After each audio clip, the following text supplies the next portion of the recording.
Okey. La tidak. La tidak. Ta'lamuhum, kamu mengenali mereka. Kamu mengenali mereka. Okay, you does not know them. You not recognize them. Okay. Nahnu kami. Na'lamuhum, mengenali mereka. Na'lamuhum, mengenali mereka. Kelak. Kelak. Ataupun nanti. Soon, semua boleh. Nu'azibuhum, kami akan mengazab mereka. Nu'azibuhum, kami akan mengazab mereka, menyeksa mereka, dua-dua boleh. Marrataini, dua kali. Marrataini, dua kali. Okey, marratun sekali, marrataini dua kali. Summa kemudian. Okey. Yuraduna, mereka akan dikembalikan. Yuraduna, mereka akan dikembalikan. Daripada perkataan yuraduna ini keluarlah perkataan murtad. Daripada perkataan yuraduna ini keluarlah perkataan murtad. Ila kepada azabin azab. Azabin azab. Azim yang besar. Azim yang besar. Okey, baik. Tolong terjemahkan dia. Puan Rosna Husin boleh terjemahkan tak? Puan Rosna Husin. Ustaz, maaf baru masuk. Okey. Tak apa. Puan Hazar boleh terjemah tak? Puan Hazar Bibi terjemahkan boleh?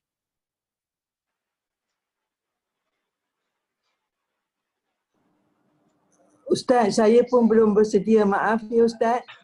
Okey, tak apa. Tolong terjemahkan dia, Puan Hayati. Dan daripada orang-orang yang di sekeliling kamu, Boleh tu. daripada orang-orang Badui adalah orang-orang munafik. Dan daripada ahli bandar, mereka keterlaluan atas kemunafikan. Kamu tidak mengetahui mereka. Nahnu apa? Kami Mengenali mereka. Kamu akan mengenali mereka. Kami akan mengazab mereka dua kali. Kemudian mereka akan dikembalikan kepada azab yang besar. Okey, baik.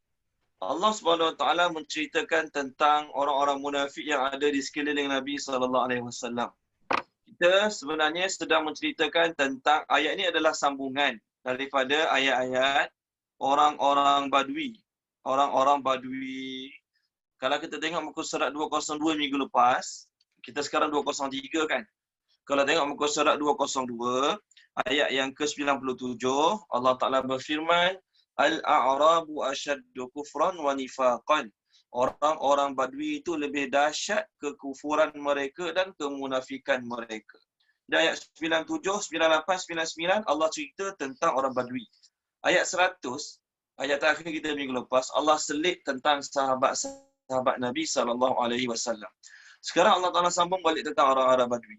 Allah kata, wahai Muhammad, kamu jangan fikir orang-orang sekeliling kamu yang ada kat Madinah saja, yang ada kat bandar saja munafik. Tak. Yang ada di luar-luar bandar pun, kawasan ceruk-ceruk kampung, pendalaman-pendalaman tanah padang pasir itu pun, mereka munafik juga. Jadi kamu jangan anggap munafik itu ada sekitar kamu, kat kampung kamu, tak. Luar. Yang jarang jumpa kamu, mungkin setahun sekali jumpa kamu, 2 tahun sekali jumpa kamu, mereka pun ada yang munafik juga. Bahkan mereka punya sifat munafik itu keterlaluan. Kenapa keterlaluan? Pertama, kerana memang kita dah bincang minggu lepas, orang-orang duduk pendalaman ni sifat mereka kasar. Yang kedua, kerana mereka jarang dengar ceramah-ceramah, tazkirah-tazkirah, nasihat-nasihat, peringatan-peringatan daripada Nabi SAW. Jadi Allah Ta'ala kata mereka ni punya tahap munafik. Kalau dapat belah dada mereka tu Allah. Awak tengok dia punya tahap kemunafikan, dia terkejut. Atau Allah kata maradu. Mereka keterlaluan. Daripada perkataan maradu ni keluarlah perkataan mari dan syaitan Iblis, Allah Ta'ala panggil dia maridan. Kenapa Allah Ta'ala panggil maridan? Keterlaluan sangat-sangat dalam memusuhi Allah Ta'ala. Manusia ni sejahat-jahat pun, okey, kafir-kafir pun, bila buat satu kesalahan, walaupun dia orang kafir, bila dia bunuh orang, contohlah, bila dia ambil hak orang, kadang-kadang timbul rasa bersalah dalam hati. Timbul rasa tak baik dalam hati. Orang Islam lagi lah, kadang-kadang buat dosa, kadang-kadang baik, kadang-kadang dosa, kadang-kadang baik, timbul rasa bersalah dalam hati. Syaitan iblis ni, dia tak pernah rasa bersalah dalam hati dia sekalipun. Sebab tu Allah kata dia marida. Jadi daripada perkataan maradu kita ini keluar perkataan marida. Kalau buka muka surat 99, ayat 97. Kalau baca Puan Inun boleh Puan Inun. Page 97, ayat 117. 97 ayat 100 Ustaz? 19. 17. Okey. Apa yang mereka sembah yang lain dari Allah itu hanyalah berhala-berhala, iaitu makhluk-makhluk yang lemah. Dan mereka dengan yang demikian tidak menyembah melainkan syaitan yang derhaka. Derhaka tu apa perkataan dia? Maridan. Nampak semua tengok perkataan bahasa Arab dia? Maridan. Jadi daripada perkataan maridan ini, okey, kalau muridan tu salah tu nama Allah tu berkehendak. Ni maridan. Maksudnya sangat-sangat derhaka dia. Okey, sangat-sangat derhaka dia. Jadi perkataan berasal daripada perkataan maradu. Okey, baik. Kemudian Allah Ta'ala cakap pada Nabi dalam ayat ni, kamu tak kenal mereka, kami kenal mereka. Ayat ni dengan jelas memberitahu kita bahawasanya Nabi SAW tak tahu benda gaib. Setengah munafik tu, dia tak pandai berlakon. Dia tak pandai cover dia punya kemunafikan tu. Jadi nampak jelas sebenarnya dia punya sifat munafik dalam diri dia. Melalui tanda-tanda yang Allah sebut dalam Quran dalam hadis, nampak jelas tanda-tanda tu. Nampak sangat dia munafik, kita kata. Walaupun dia sembunyikan, nampak sangat dia ada ciri-ciri yang Allah sebut tentang munafik ada pada dia. Tapi ada setengah-setengah munafik itu yang pandai berlakon. Sehingga punya pandai berlakon, Allah Ta'ala cakap, kamu tak kenal mereka, kami kenal mereka. Sama ada orang bandar ke, orang badui ke, kamu tak cam langsung, tak nampak langsung. Kalau korek-korek diri mereka tu tak nampak 1% pun jadi munafik. Tapi kami tahu mereka tu munafik. Okey, baik. Ayat ini seolah-olah nampak macam bertentangan ataupun bertembung. Orang Indonesia kata kontradik dengan ayat 30 surah Muhammad. Boleh tak buka surah Muhammad ayat 30. Okey, juzuk yang ke-26, muka surat 509. Sorry. Muka surat 510. Ayat atas sekali. Muka surat 510 ayat atas sekali. Tuan Haji Mawardi boleh tolong baca tak? Tuan Haji Mawardi.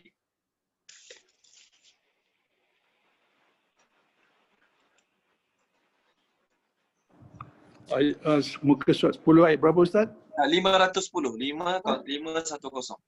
Ya, ayat 30. Ayat 30 ya. Okay. Dan sekiranya kami mahu nescaya kami memperlihatkan mereka kepadamu Muhammad. Saya engkau benar-benar dapat mengenali mereka dengan tanda-tandanya. Dan engkau benar-benar akan mengenali mereka daripada nada bicara mereka. Dan Allah mengetahui segala perbuatan mereka, perbuatan kamu. Perbuatan kamu.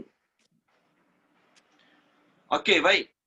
Ayat ini seolah-olah nampak macam zahirnya bertentangan, bertembung, kontradiksi dengan ayat kita tadi. Allah Ta'ala kata, kalau kami nak, kami boleh tunjuk mereka pada kamu. Lalu kamu kenal mereka dengan tanda-tanda mereka. Lalu kamu akan mengenali mereka melalui tutur kata mereka. Jadi, sebenarnya ayat ini dengan ayat 30 surah Muhammad dengan ayat kita sekarang, tidak ada pertembungan pun. Allah Ta'ala nak beritahu bahawasanya, wahai Muhammad, kalau kami tak beritahu kamu siapa mereka, kalau kami tak hantar malaikat untuk wahyukan kepada kamu siapa dia munafik atau munafik, kamu tak tahu. Maksudnya, Nabi tidak mengetahui benda gaib. Nabi pernah cakap dalam sebuah hadis, aku manusia macam kamu. Kadang-kadang datang dua orang yang bergaduh, berebut di kalangan kamu. Lalu salah seorang di kalangan keduanya lebih petah berkata-kata, lalu aku memutuskan hak tu untuk dia. Maksudnya Nabi pun ada kemungkinan kena tipu. Nabi pun ada kemungkinan diperdaya, ditipu. Sebab Nabi tak tahu benda gaib. Nabi tak tahu benda yang gaib. Ini sama juga, bab munafik tak munafik ni benda dalam hati.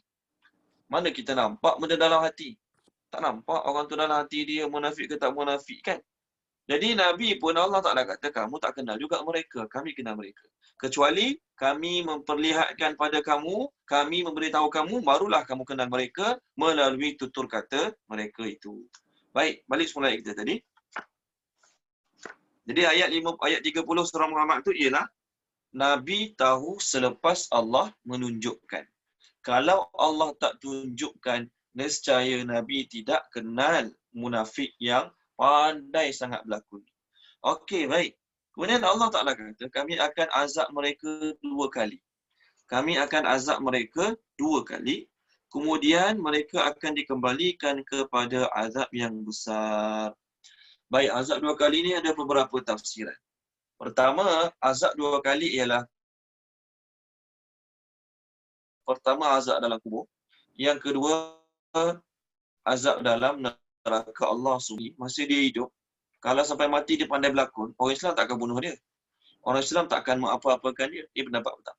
Pendapat kedua, orang-orang macam ni, satu hari nanti setelah Rasulullah wafat, orang-orang munafik ni, masa Nabi ada dia berlakon. Masa Nabi ada dia berlakon. Pandai sangat berlakon, seolah-olah macam sahabat dekat dengan Nabi. Sebab tu ke akhirat nanti, dalam hadis, ada Nabi SAW menceritakan, ke akhirat nanti, bila aku tengok manusia dibawa beramai-ramai, aku cakap pada malaikat, tu mak aku, Nabi cakap. Maka malaikat cakap pada Nabi, ya Rasulullah, sesungguhnya mereka itu telah pun murtad setelah pemergian kamu. Jadi masa Nabi hidup, Nabi ingat dia sahabat lah. Duduk majlis Nabi, semaya belakang Nabi. Lepas Rasulullah SAW meninggal dunia, wafat, maka mereka kembali murtad. Jadi siapa mereka tu? Ni lah. Geng-geng yang Nabi ingat dia orang Islam. Nabi sangka dia orang sejati. Nabi sangka dia orang betul-betul beriman dengan Nabi SAW. Lepas Nabi wafat, mereka pun murtad. Jadi mereka murtad, mereka join siapa? Lepas mereka murtad, mereka join kafir. Bila mereka join kafir, maka mereka akan dikalahkan dalam peperangan. Jadi kekalahan mereka dalam peperangan itulah azab mereka di dunia. Kekalahan mereka dalam peperangan itulah azab mereka di dunia, ke akhirat kena azab lagi tu. Ini pendapat yang kedua. Pendapat ketiga ialah, pendapat ketiga ni daripada Abdul Rahman bin Zaid. Abdul Rahman bin Zaid kata, Allah Ta'ala bagi mereka lebih harta, Allah Ta'ala bagi mereka anak-anak, dan di kehidupan dunia ni lagi, harta dan anak-anak mereka akan mengecewakan mereka. Lalu Abdul Rahman bin Zaid pun baca ayat. 2 kali dah kita lalu ayat ni.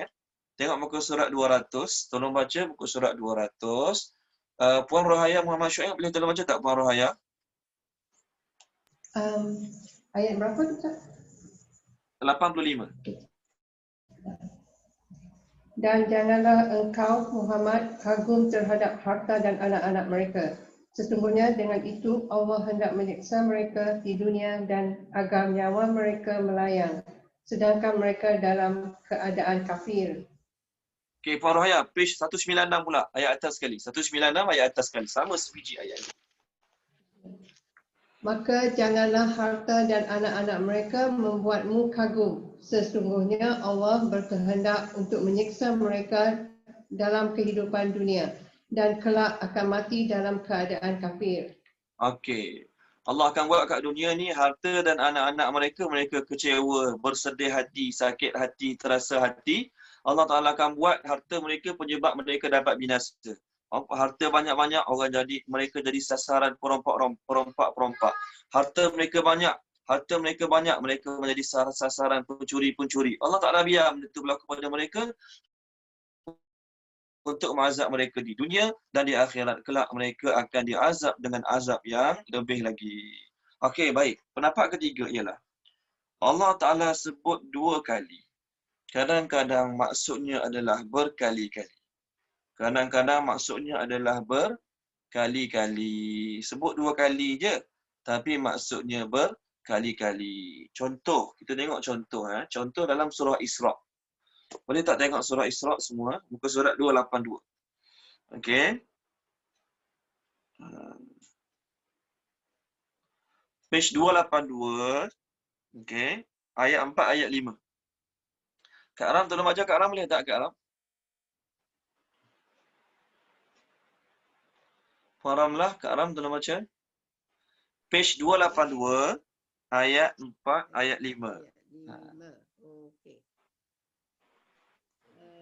Dan kami tetapkan terhadap Bani Israel dalam kitab itu.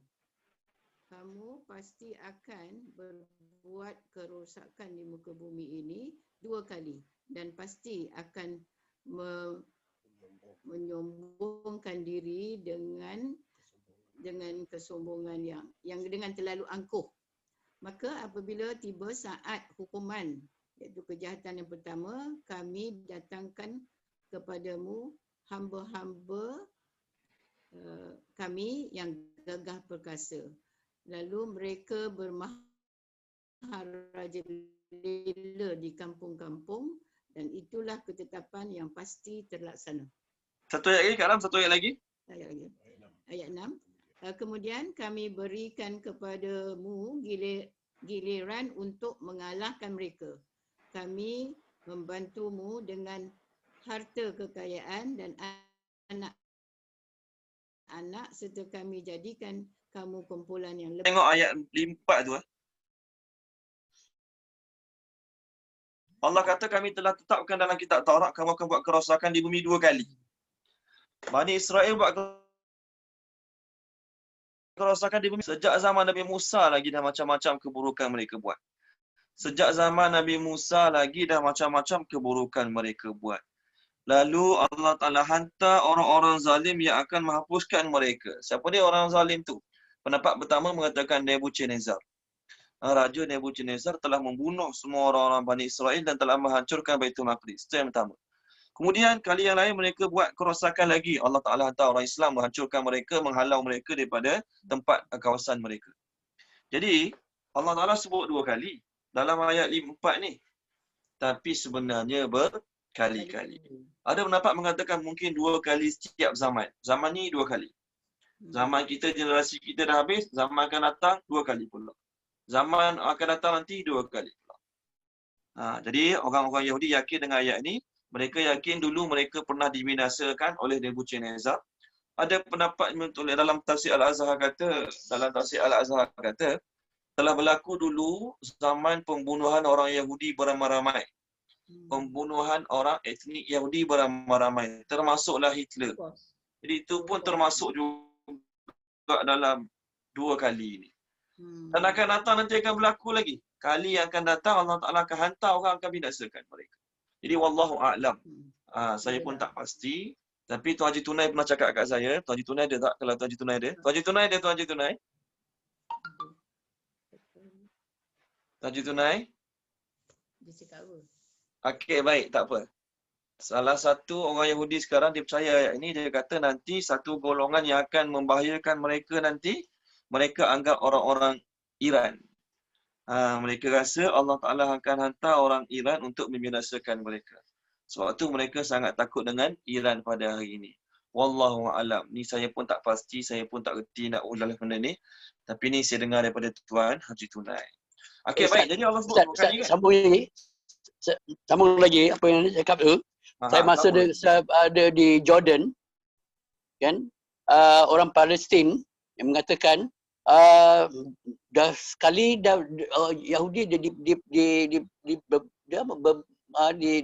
dihancurkan kerajaan Israel dululah kan.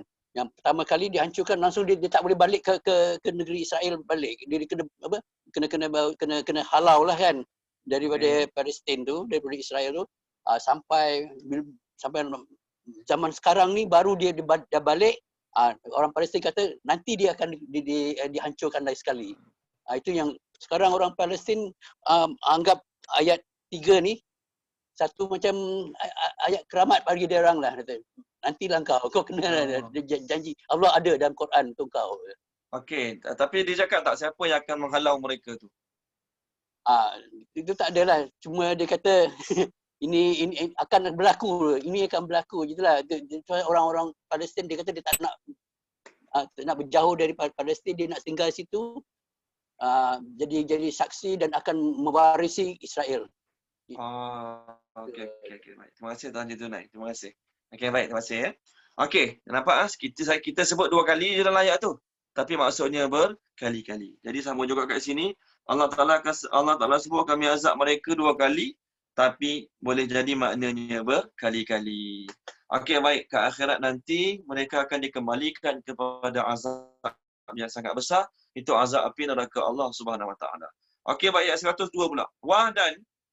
Wadan akharun, golongan-golongan yang lain. Akharun, golongan-golongan yang lain. The others. Okey. I'tarafu, mereka mengakui. I'tarafu, mereka mengaku. They admitted. Okay, they admit. Okay, mereka mengakui. I'tarafu ni dah jadi bahasa Melayu kan?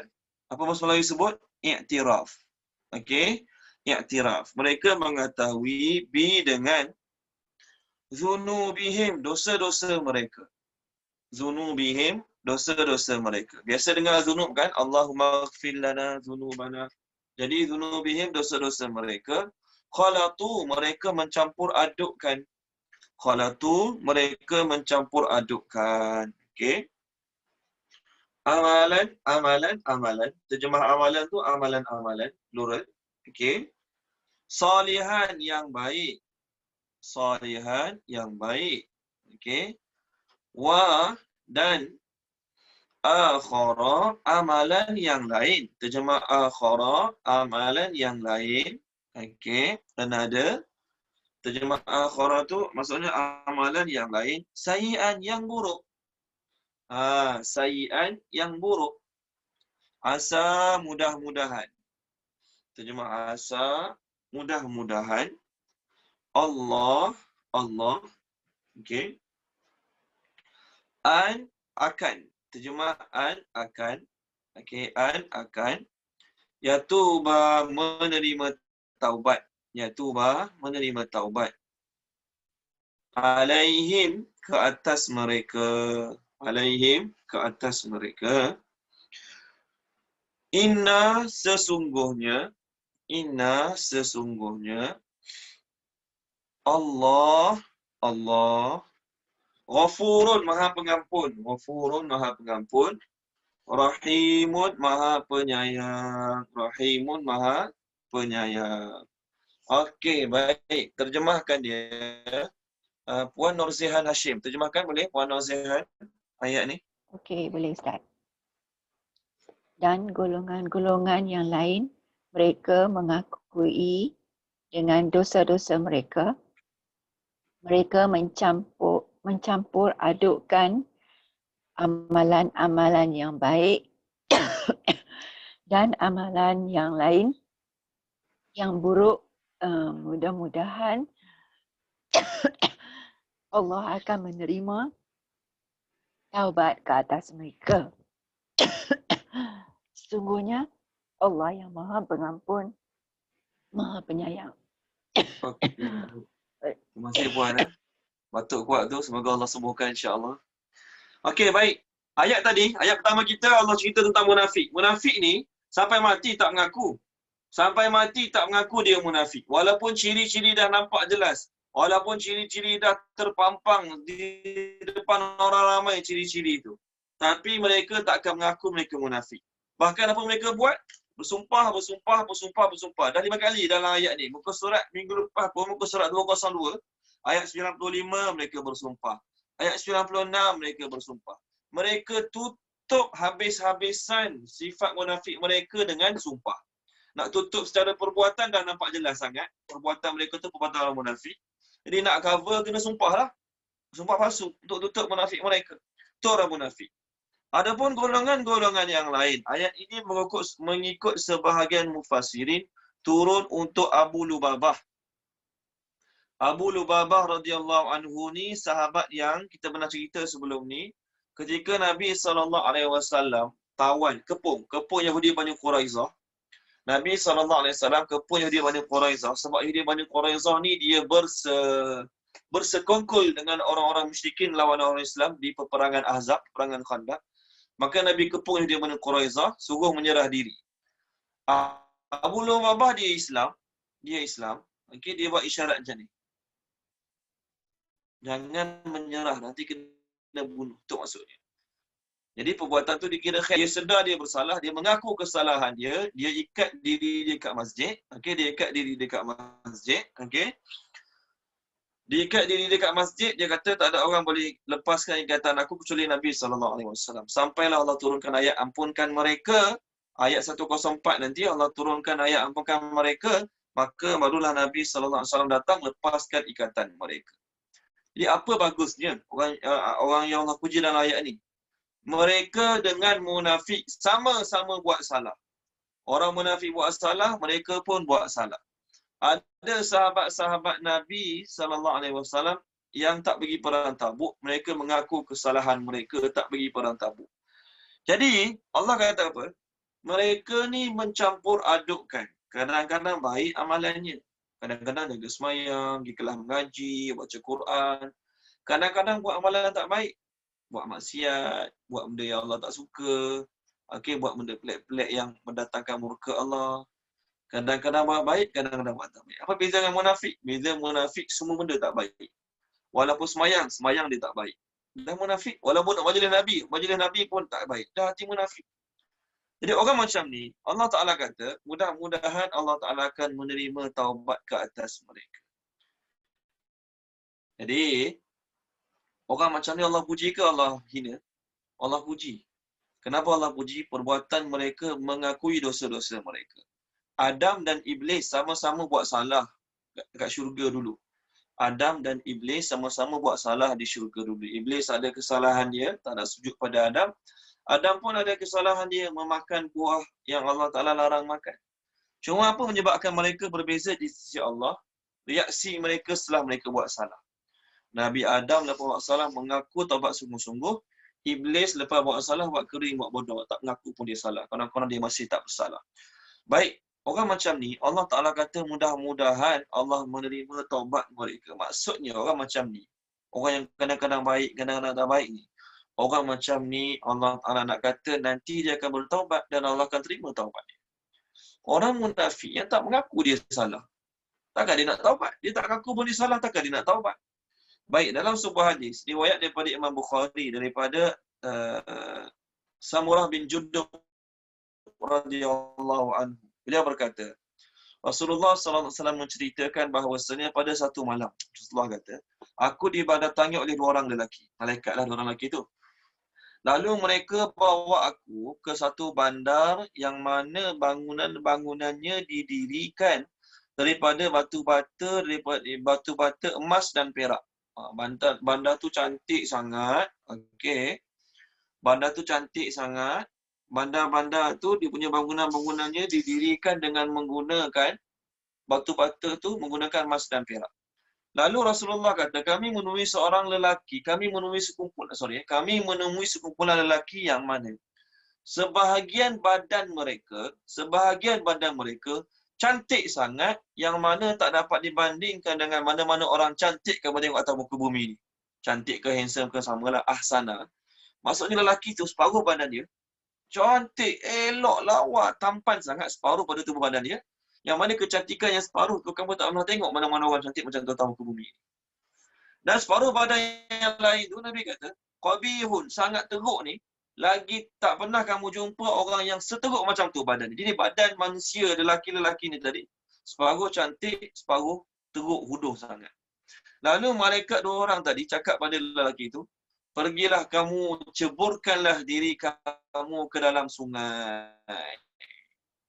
Maksud ceburkan, lalu pergi terjun dalam sungai. Mereka pun terjun. Mereka pun semua terjun dalam sungai. Lalu Rasulullah kata, mereka setelah terjun, mereka keluar pada sungai, mereka kembali pada kami dengan wajah yang sepenuhnya cantik. Tadi sebelum masuk sungai, separuh badan huduh, separuh badan cantik. Okey, setelah tu malaikat suruh terjun dalam sungai, lepas terjun pada sungai, mereka kembali pada kami. Okey, maka Nabi kata fasaru ahsana suratin, fasaru fi ahsani suratin. Mereka jadi orang yang paling cantik. Maka dua orang malaikat tadi cakap pada Nabi SAW, dia kata, Hadhihi jannatu adnin wa hadha manziluka. Inilah syurga Adnin. Inilah tempat tinggal kamu. Inilah syurga Adnin. Inilah tempat tinggal kamu. Qala wa ammal qaumul ladzi kanu syatra minhum hasanun wa syatra minhum qabihun fa innahum khalatu amalan salihan wa akhara sayyi'an tajawazallahu anhu. Dua malaikat tadi cakap pada Nabi, ada pun orang yang kamu tengok mula-mula tadi separuh bodoh, separuh cantik, dan akhirnya mereka dah elok semuanya. Mereka itu adalah orang yang mencampur adukkan antara amalan yang baik dan amalan yang soleh. Mereka itu adalah orang yang mencampur adukkan antara amalan yang baik dan amalan yang soleh. Lalu Allah Ta'ala memaafkan mereka, mengampunkan mereka. Jadi orang yang kadang-kadang buat baik, kadang-kadang buat dosa, itu normal, itu biasa. Manusia, dia niat lah macam mana pun tak nak buat dosa, akan terbuat juga. Yang penting baik tu jangan tinggal. Jangan kerana satu dua dosa kita buat, tak payah semayang lah. Tak payah tu lah, tak payah ni lah, aku dah buat tu, dah buat ni. Tak. Buruk kita buat, kita taubat pada Allah. Yang baik kita tingkatkan. Dapat jadi golongan macam ni pun okey dah. Dapat jadi golongan yang macam ni pun dah kita kata baik dah. Allah Ta'ala maafkan. Masuk dalam sungai itu bersih. Dalam surah Fatir Allah cerita juga, dalam surah Fatir. Dia boleh tak muka surat 438. 438 tentang 3 golongan umat. Kalau baca boleh Wan Nur Aini. Page 438 ayat 32. Bismillahirrahmanirrahim. Ayat 32. Ya. Kemudian kami jadikan Al-Quran itu diwarisi oleh orang-orang yang kami pilih dari kalangan hamba-hamba kami. Maka di antara mereka ada yang berlaku zalim kepada dirinya sendiri dengan tidak mengendahkan ajaran Al-Quran. Dan di antaranya ada yang bersikap sederhana. Dan di antaranya pula ada yang mendahului orang lain dalam berbuat kebajikan dengan izin Allah. Yang demikian itu ialah limpah kurnia yang besar dari Allah semata-mata. Okey. Allah kata kami mewariskan kitab Al-Quran ni pada siapa? Bukan pada orang baik saja. Bukan pada orang alim, warak, soleh saja. Tak. Ada 3 golongan. Ni Islam lah ni. Orang kafir tak termasuk dalam ayat ni. Orang kafir mana mewarisi kitab Al-Quran? Orang mewarisi kitab Al-Quran adalah orang Islam. Di kalangan mereka ada yang saling pada diri sendiri. Maksudnya tak beramal langsung, tak ambil indah langsung. Tak buat, tak tahu langsung. Di kalangan mereka ada orang yang sederhana. Maksud sederhana tu kadang-kadang buat baik, kadang-kadang buat tak baik. Kadang-kadang bagus nampak, kadang-kadang pelik jadinya. Ini golongan pertengahan. Dan golongan ketiga, orang yang mendahului dalam kebaikan. Dia ni buat baik sikit-sikit, 1-2% je. Yang lain tu semua buat kebaikan. Jadi Allah puji golongan yang ketiga. Bukanlah bermakna golongan kedua tu tak baik. Golongan kedua masih lagi baik. Kerana apa? Mencampur adukkan. Kadang-kadang buat baik, kadang-kadang buat jahat. Dia anak kita, anak-anak kita ke, selagi dia jaga semayang. Selagi anak kita jaga semayang. Anak kita jaga solat. Kadang-kadang buat benda tak betul, buat benda tak elok. Buat benda yang kita rasa macam tak kena dari sudut agama. Kita tegur, kita nasihat. Tapi selagi dia jaga semayang, hati kita kena rasa lega. Tapi anak kita dah lah buat benda tak elok, buat benda yang tak baik pada pandangan agama, tak jaga semayang pula. Kalau tak jaga semayang pula, tak termasuklah dalam golongan yang Allah nak ampunkan ni. Kalau tak jaga semayang langsung, walaupun baik, tak termasuk dalam golongan yang Allah Ta'ala nak kata ampunkan ni. Baik. Kalau manusia guna perkataan asa, mudah-mudahan, maka ada kemungkinan jadi, ada kemungkinan tak jadi. Tapi bila Allah guna perkataan asa, maksudnya menentu, confirm akan jadi. Confirm akan berlaku. Inilah perkataan asa. Okey, baik. Dalam tafsir Hasyiah Sawi, minggu lepas saya jumpa. Saya tak pasti dah sampaikan belum pada tuan-tuan. Pengarang tafsir Hasyiah Sawi mengatakan bahawasanya, masa tu kita bincang ayat dalam surah Al-A'raf tentang ahli syurga ni kan. Nanti bila dia masuk syurga, Allah Ta'ala akan buang daripada hati dia perasaan dengki, cemburu, benci, Allah akan buang ahli syurga. Maka dia cerita kat dunia ni, hati manusia terbagi pada 3. Di dunia ni, hati manusia terbagi pada 3. Pertama, hati yang tidak ada langsung kebencian, dendam, dengki, cemburu pada orang lain. Hati ini adalah hati para Nabi dan juga orang yang mengikut jejak langkah para Nabi. Maka pengarang kitab Asyah Sawi tu kata, mereka ni tinggal di dunia tapi hati mereka hati ahli syurga. Duduk kat dunia, tak benci ke orang langsung, tak ada dengki, tak ada cemburu, tak ada simpan dendam ke orang langsung. Mereka ni adalah penduduk dunia, sekarang masih duduk kat dunia, tapi hati mereka hati ahli syurga. Itu hati yang pertama. Hati yang kedua adalah hati yang ada dendam, dengki, cemburu, sakit hati, benci. Ada dalam hati, kat hati dia. Tapi dia tak suka perasaan tu ada dalam hati dia. Dia tahu dia dendamkan orang. Dia tak suka ke orang. Dia benci tanpa sebab. Dia tak suka tanpa sebab. Dia cemburu, iri hati dengan kejayaan orang lain. Perasaan tu ada dalam hati dia. Tapi dia tak suka. Dia fikir macam mana nak buang perasaan ni. Dia jumpa ustaz-ustaz, dia jumpa orang alim. Macam mana nak buang dengki pada orang. Dia usaha untuk hilangkan. Maka orang macam ni kembali pada Allah. Allah Ta'ala akan cleankan hati dia. Pengarang kitab tu kata Allah Ta'ala akan bersihkan hati dia. Sebab perasaan tak baik ada dalam hati dia tapi dia tak senang duduk. Dia usaha untuk buang perasaan. Itu yang kedua. Yang ketiga, hati ni hati ahli neraka. Kenapa hati ahli neraka? Dia kata, kerana orang yang dalam hati dia ada dendam, dengki, cemburu, tak apa hati sakit hati pada orang, dalam hati dia ada perasaan-perasaan tak buruk yang tak elok tu, dia biar je. Dia layan perasaan tu. Okey, dengki ke orang, dia layan perasaan tu, dia kutuk orang yang dia dengki tu, dia burukkan, dia benci, okey, dia fitnah dan sebagainya. Jadi hati macam ni adalah hati ahli neraka. Kita sebagai manusia biasa, ustaz ke imam ke, susah nak dapat hati yang pertama lah. Hati para nabi tak dengki ke orang langsung, tak benci ke orang langsung, susah. Sekurang-kurangnya jadikanlah hati kita hati yang kedua. Itu hati yang ada perasaan tak baik dalam hati, tapi usaha untuk keluarkan. Banyakkan zikir, banyakkan puasa, banyakkan tasbih. Kita tak suka perasaan itu ada dalam hati kita. Maka hati itu juga boleh termasuk di kalangan hati ahli syurga. Samalah juga dalam ayat ni. Mereka mengakui kesalahan-kesalahan mereka. Mereka mengakui kesalahan-kesalahan mereka dan mereka, bila mereka mengaku, maksudnya mereka nak minta maaf lah. Maksudnya mereka nak bersihkan diri mereka lah.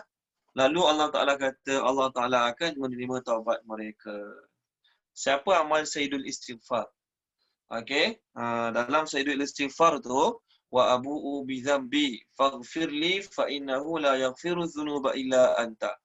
Okey, dalam Sayyidul Istighfar tu ada perkataan, aku mengakui dosa-dosa aku. Aku mengakui dosa-dosa aku. Jadi dalam Sayyidul Istighfar yang kita amal pagi dengan petang tu, dalamnya ada perkataan wa abu'u bi dhanbi. Abu'u laka bi ni'matika alayya wa abu'u bi dhanbi faghfirli. Aku mengaku nikmat-nikmat kau bagi pada aku dan aku mengakui dosa-dosa. Jadi mengakui dosa dan kesalahan adalah satu kebaikan di dunia. Salah ayat saya.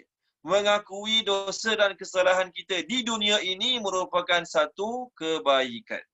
Kat dunia mengaku salah depan Allah, mengaku dosa depan Allah, kebaikan. Kat akhirat nanti orang kafir mengaku juga tau. Kita ada punya ayat ke sekarang, i'tarafu. Tengok ayat kita sekarang 102, i'tarafu. Tengok ayat orang dalam neraka. Fa'tarafu bi dzunubihim. Surah Al-Mulk. Tengok muka surat 562, page 562. Okey, ayat 8, 9, 10, 11. Dalam ayat 11 tu, fa'tarafu bi dzambihim. Tu poin saya. Ayat 11, fa'tarafu bi dzambihim. Ngaku juga tapi kat akhirat. Tak ada apa kat akhirat. Tolong baca terjemahan dia, Puan Mainun, tolong baca boleh Puan Mainun. 562 Ustaz. Page 562 surah Al-Mulk. Ayat 8, 9, 10, 11. 562 jarak. 562.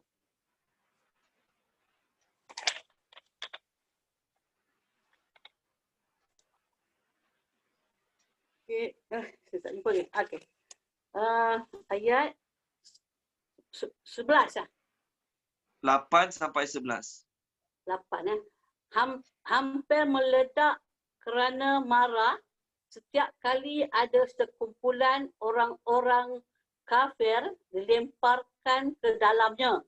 Penjaga-penjaga neraka itu bertanya kepada mereka, apakah belum pernah ada orang yang datang memberi peringatan kepadamu di dunia? Nombor 9. Mereka menjawab, benar, sungguh seorang pemberi peringatan telah datang kepada kami, tetapi kami mendustakannya. Dan kami katakan Allah tidak menurunkan sesuatu apapun. Kamu sebenarnya di dalam kesesatan yang besar. 10. Dan mereka berkata, sekiranya dahulu kami mendengarkan atau memikirkan peringatan itu, tentulah kami tidak termasuk penghuni neraka yang menyala-nyala. 11. Maka mereka mengakui dosanya, tetapi jauhlah dari rahmat Allah bagi penghuni neraka yang menyala-nyala itu. Ngaku ke tak ngaku? Ngakulah. Dalam ayat 11 ni Al-Mu'ud terjemah they will confess. Confess. Okay. Kat sini ayat kita sekarang they admitted. Okay, they admit. Baik, jadi orang yang Allah puji dalam surah At-Taubah sekarang, orang yang Allah Ta'ala puji dalam surah Taubah sekarang, orang yang mengaku kesalahan mereka di dunia. Adapun dalam surah Al-Mulk yang kita dengar tadi, terjemah dia adalah orang mengaku di akhirat kelak. Jadi mengaku ke akhirat, apa faedah dapat? Tak ada faedah, satu rabuk pun tak ada faedah. Jadi mengakulah kesalahan kita di dunia, baik sama ada mengaku kesalahan pada Allah, tiap-tiap hari minta ampun pada Allah, ataupun mengaku kesalahan pada sesama manusia. Kesalahan pada mak ayah, kesalahan pada pasangan, kesalahan pada jiran-jiran, kesalahan pada rakan sekerja, mengaku sekarang. Antara kesalahan besar orang bersalah adalah tak nak mengaku salah. Satu, dia buat salah. Itu dah salah dah. Yang kedua, dia masih tak nak mengaku dia salah. Itu pun juga satu masalah lagi besar pada masalah yang pertama tadi. Kesalahan pertama dia buat salah pada orang. Itu memang berlaku pada semua orang. Okey, anak dia buat salah pada mak ayah, anak murid dia buat salah pada guru, isteri dia buat salah pada suami. Itu normal sebagai manusia. Kita bukan hidup dengan malaikat, kita hidup dengan manusia. Memang semua orang buat salah. Kesalahan tu kadang-kadang dosa besar, kadang-kadang dosa besar. Tetapi lagi teruk pada dua kesalahan tadi adalah orang yang buat salah, badan dia tak mengaku dia salah. Jadi orang yang tak mengaku dia salah, dia akan taubat, minta ampun, minta maaf tak. Orang yang betul-betul buat salah dan betul-betul mengaku dia tak salah, orang macam ni sama perangai macam iblis. Dia tak pernah rasa pun dia bersalah, walaupun dia sangat tahu dan yakin dia yang bersalah. Okey, baik, seterusnya Allah Ta'ala kata dalam ayat itu, Allah Ta'ala akan menerima taubat ke atas mereka. Allah Maha Pengampun, Maha Penyayang. Jadi golongan-golongan ni, kita lah golongan 102 ni. Kadang-kadang datang mood baik, banyak baik dia. Kadang-kadang datang mood syaitan, iblis datang suruh buat pelik-pelik sikit, terbuat juga kadang-kadang dosa maksiat kan. Maka yang penting, kita istiqamah amal baik, yang buruk-buruk kita terbuat, yang dosa-dosa kita terbuat, kita ngaku salah, minta ampun, taubat. Jadi ayat 102 ni, jangan kata, oh kalau macam tu tak payah taubat. Tak. Walaupun dalam perkataan ni, dalam ayat 102 ni, ada tak Allah kata mereka taubat? Allah tak kata pun mereka taubat. Tetapi dalam ayat ni Allah Ta'ala kata Allah menerima taubat. Jadi bila sebut Allah menerima taubat, maksudnya mereka tu orang yang minta taubatlah pada Allah. Jadi jangan pula kita hari ni aku belajar ayat Quran Allah pujilah. Orang kadang-kadang buat baik, kadang-kadang buat jahat. Akulah tu. Lepas tu kita teruskan buat baik, buat jahat kita pun kita teruskan juga. Tak kena lah. Ayat ni nak beritahu orang tu buat baik, tak yang dia buat jahat, dia minta ampun, taubat pada Allah Ta'ala. Barulah Allah Ta'ala ampun dosa mereka. Kalau kita faham, oh kalau macam tu tak apalah, saya buat baik dan saya buat jahat, cover ke akhirat nanti. Kebaikan saya cover keburukan saya, tak taubat tak apa. Tak termasuk dalam ayat ini. Seterusnya ayat 103, khuz ambillah min daripada amwalihim, harta benda mereka, sedekatan sebagai zakat. Okey. Tutahhiruhum, yang akan mensucikan diri mereka. Taharah tu kan. Okey.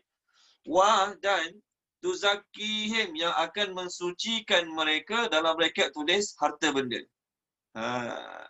Taharah tu cuci diri. Tuzaki tu cuci harta. Zakat tu penyucian harta kan. Tuzakihim yang akan mensucikan mereka, itu sucikan harta mereka, biha dengannya. Biha dengannya, dengan zakat tadi. Biha dengannya, dengan zakat tadi.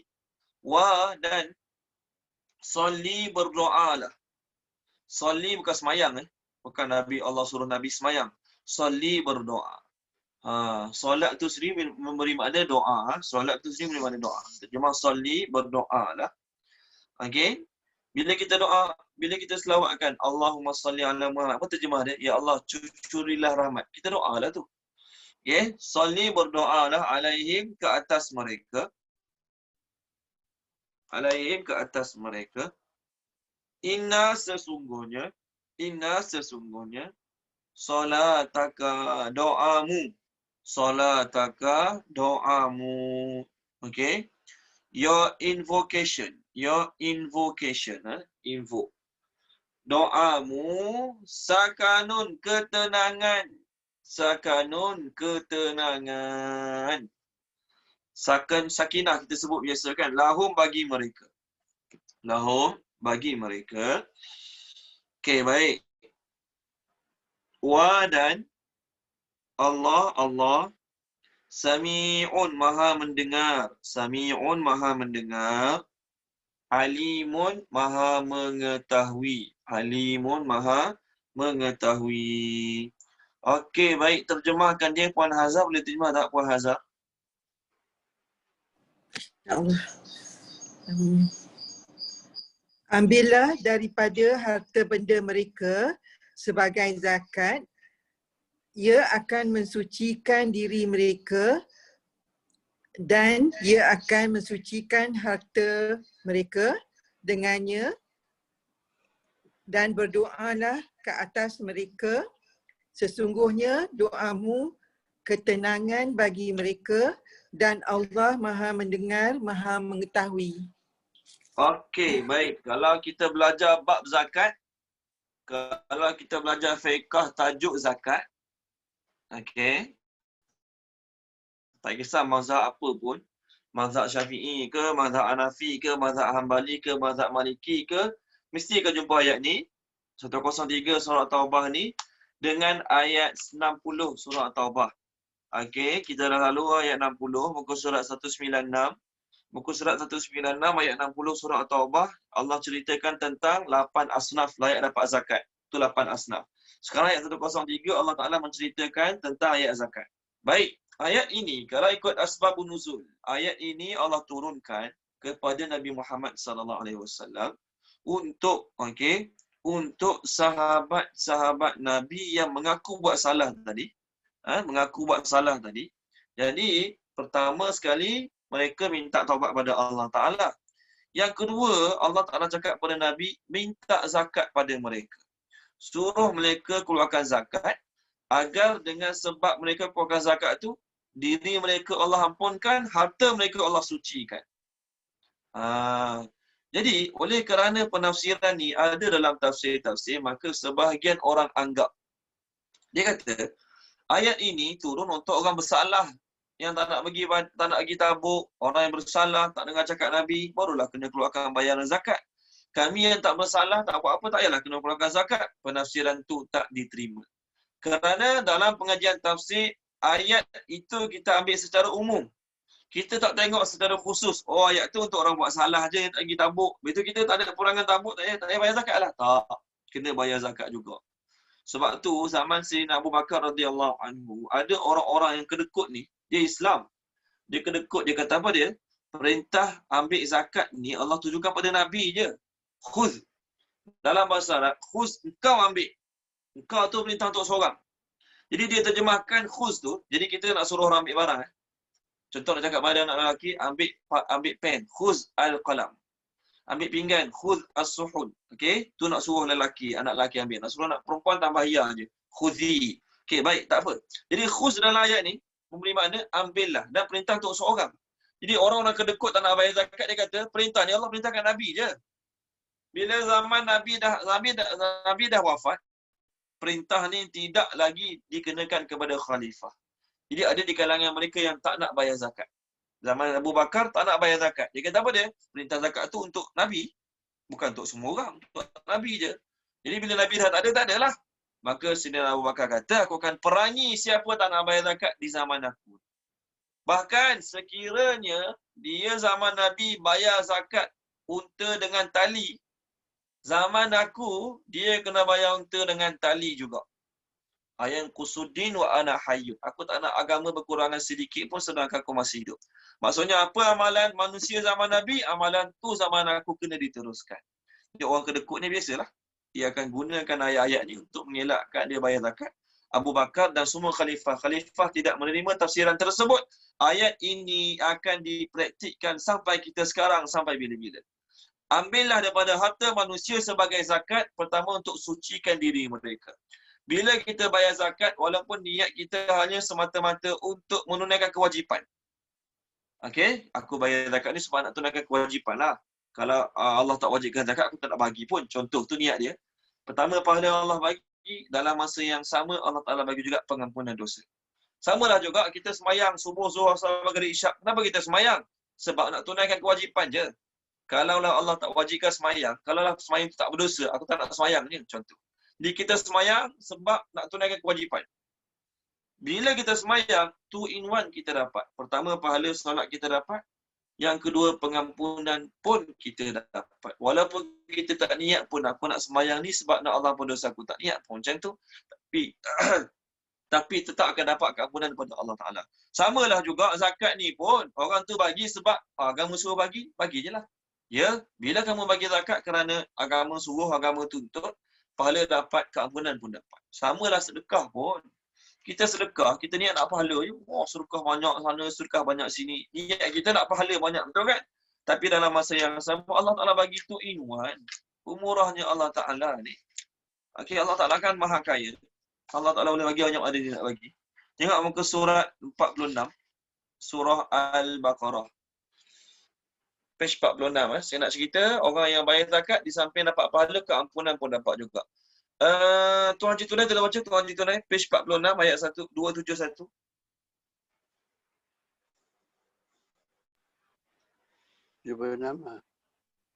Ambillah daripada harta benda mereka sebagai zakat yang akan menyucikan diri mereka dan Tuan Haji Tunai, page 46. Oh, 46, salah. Page 46, ayat 271.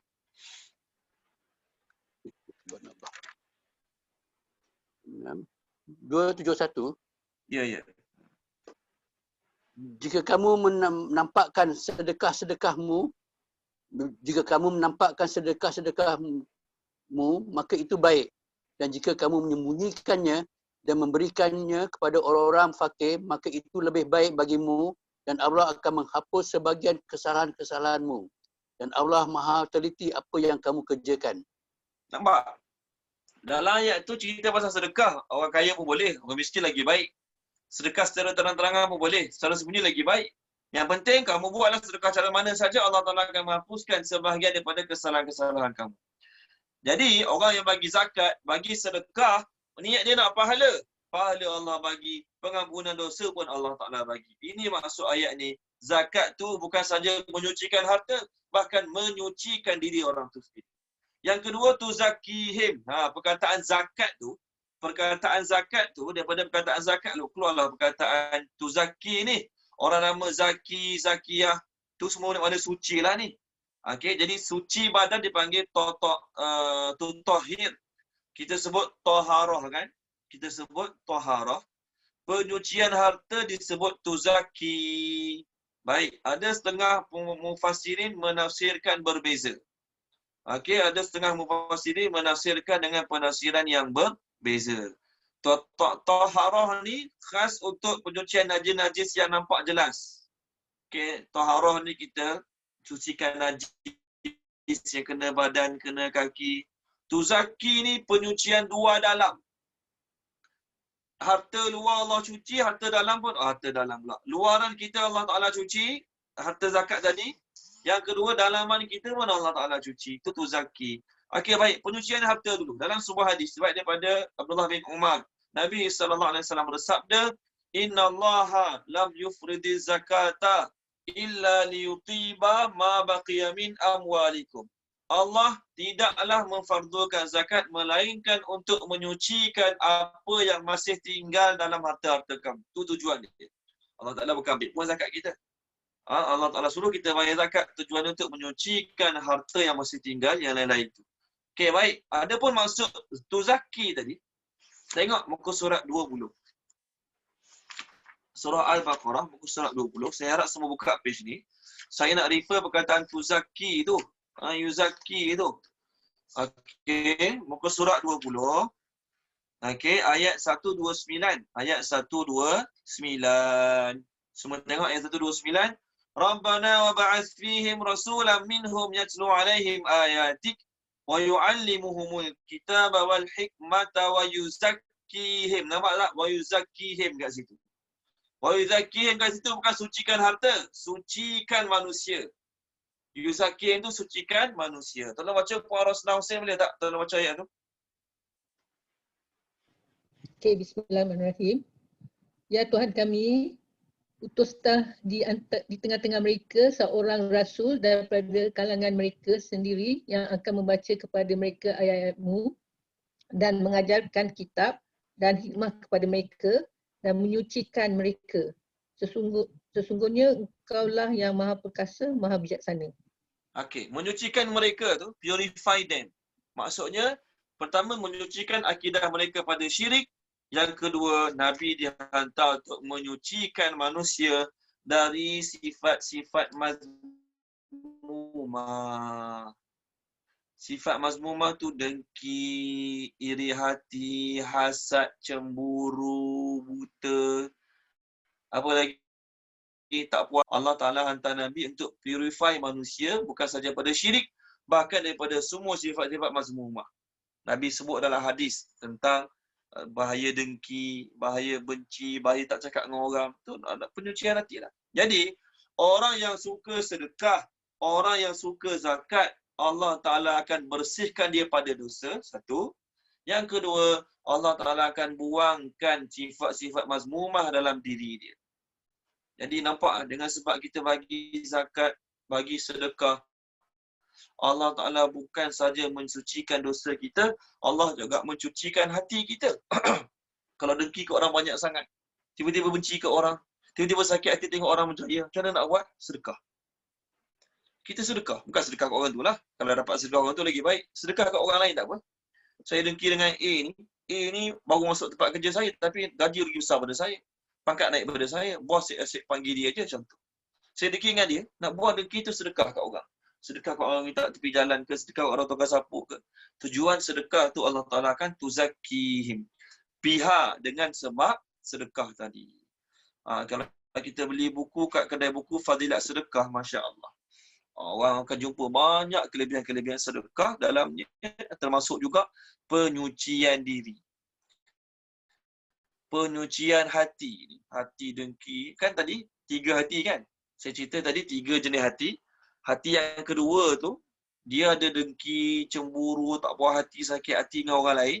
Tapi dia tak tenang. Perasaan tu ada dalam hati dia. Apa dia buat? Salah satunya dia bersedekah. Untuk buang perasaan tu daripada hati dia. Okey, baik. Kemudian Allah Ta'ala cakap pada Nabi, wasalli alaihim, berdoalah pada mereka, wahai Muhammad. Mereka tu orang bersalah. Mereka dah ngaku salah. Mereka taubat. Lepas mereka taubat, kau minta, aku suruh kau minta dengan mereka duit zakat, mereka bayar zakat. Lepas mereka bayar zakat, wahai Muhammad, berdoalah pada mereka.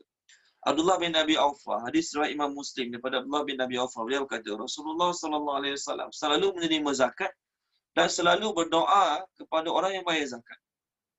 Kemudian ayahku datang bawa zakat, dia kata. Maka Nabi berdoa, Allahumma salli ala ali Abi Aufa. Ya Allah, cucurilah rahmat kepada keluarga Abu Aufa. Jadi sunat bagi kita, sunat tak wajib. Bagi kita yang menerima hadiah, sumbangan, sedekah, zakat, berdoa kepada pemberi. Berdoa kepada pemberi. Kerana apa? Sunnah Nabi yang pertama. Yang kedua, tengok sama boleh ayat kita. Apa Allah Ta'ala kata? Inna salataka sakanun lahum. Sesungguhnya doa kamu tu menjadi sumber ketenangan bagi mereka. Tenang tak hati bila Nabi doa? Tenang hati. Imam Ahmad meriwayatkan sebuah hadis daripada Abu Zaifah. Abu Zaifah kata, bila Nabi berdoakan khusus pada seseorang, macam tadi Nabi sebut nama dia, Allahumma salli ala ali Abi Aufa, maka Nabi sebenarnya mendoakan juga untuk anak dan cucu dia. Seluruh keluarga dia dapat keberkatan daripada doa Nabi tersebut. Itu kalau doa Nabi lah.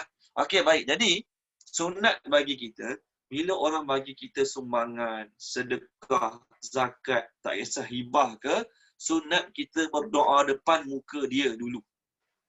Doa depan muka dia. Orang bagi kita sumbangan sikit, kita pun kata, terima kasih banyak Tuhan. Semoga Allah berkatkan rezeki Tuhan. Semoga Allah Ta'ala murahkan rezeki Tuhan. Semoga Allah Ta'ala selesaikan semua masalah Tuhan. Sunat kita doa depan muka dia untuk apa? Sumber ketenangan bagi diri dia. Sonok tak kita bila kita bagi orang doa depan? Sonok, gembira. Sunnah Nabi SAW. Belakang dia, lagilah banyak kita kena doa, lagilah baik. Sebab tu kalau kita bayar zakat, amil zakat disuruh berdoa. Ajarakallah fima a'taita wa baraka fima abqaita wa ja'ala lahu laka tahuran. Kita bayar zakat kan, amil kena baca doa tu. Semoga Allah memberi ganjaran pada apa yang kau telah berikan. Semoga Allah Ta'ala memberkati harta yang masih ada pada engkau. Semoga Allah menjadikan ianya penyucian terhadap dirimu dan juga terhadap hartamu. Amin. Jadi setengah orang bayar zakat tu dah dibiasakan berdoa, ditanya saya. Tak ada doa ke Ustaz? Nak maghrib dah, tak ada doa tak apa. Okey, nak maghrib dah. Nak ceritanya bagus, kena doa lah. Okey, sunat untuk menggembirakan si pemberi zakat ataupun pemberi sedekah. Baik, Allah Ta'ala kata dalam ayat ni, Allah Maha mendengar doa orang yang berdoa pada pemberi zakat, pemberi sedekah. Allah Ta'ala Maha mengetahui. Okey, maksudnya apa dia? Allah mengetahui niat mereka beri zakat ikhlas kerana Allah, ikhlas kerana nak tunjuk yang mereka tu bersalah dan mereka betul-betul minta maaf, minta ampun terhadap kesalahan mereka. Seterusnya, alam, adakah tidak? Alam, adakah tidak? Ya'lamu, mereka mengetahui. Ya'lamu, mereka mengetahui. Anna bahawasanya. Allah Huwa dialah yaqbalu yang menerima. Yaqbalu yang menerima. Qabila kan? Yaqbalu yang menerima. At-taubata taubat. At-taubata taubat. An daripada ibadihi hamba-hambanya. Ibadihi hamba-hambanya. Wa dan ya'khuzu dia mengambil. Ya'khuzu dia mengambil. Okey. As-sadaqat zakat, sedekah-sedekah. As-sadaqat ini kita terjemah sedekah-sedekah. Termasuklah zakat salah satunya. Terjemah as-sadaqat, sedekah-sedekah. Okey. Wa dan anna bahawasanya Allah huwa dialah at-tawwabu yang maha menerima taubat. At-tawwabu yang maha menerima taubat. Ar-Rahim yang maha penyayang. Ar-Rahim yang maha penyayang. Okey, baik, terjemahkan dia. Puan Masyitah, terjemahkan boleh Puan Masyitah terjemahkan? Adakah tidak mereka mengetahui bahawasanya Allah dialah yang menerima taubat daripada hamba-hambanya dan dia mengambil sedekah-sedekah dan bahawasanya Allah dialah yang maha menerima taubat, yang maha penyayang. Allah Ta'ala nak menggembirakan orang bersalah yang mengaku salah, sanggup keluarkan harta zakat bila diminta tadi. Allah Ta'ala kata, mereka tak tahu ke? Mereka yang mengaku salah tadi, yang bayar zakat tadi, mereka tak tahu ke bahawasanya Allah yang akan menerima taubat mereka? Antara nama Allah At-Tawwab, yang maha menerima taubat. Mereka tak tahu ke bila mereka mengaku dan nak taubat, Allah akan menerima taubat mereka. Jadi penerimaan taubat daripada Allah adalah janji daripada Allah. Allah sebut nak terima, dalam tafsir pedoman, dalam tafsir dia tulis. Punya banyak ayat Quran tulis Allah nak terima taubat, nak terima taubat. Banyak ayat macam tu. Beliau berkata dalam buku dia, seolah-olah Allah Ta'ala telah buat satu borang untuk taubat. Seolah-olah lah, ni bukan betul. Allah Ta'ala buat borang taubat. Dan borang tu telah pun dicopkan. Borang tu telah pun dicopkan kat borang. Jadi Allah Ta'ala seolah-olah telah buat banyak borang taubat. Allah Ta'ala buat borang. Okey. Dan borang tu Allah Ta'ala dah tulis dah.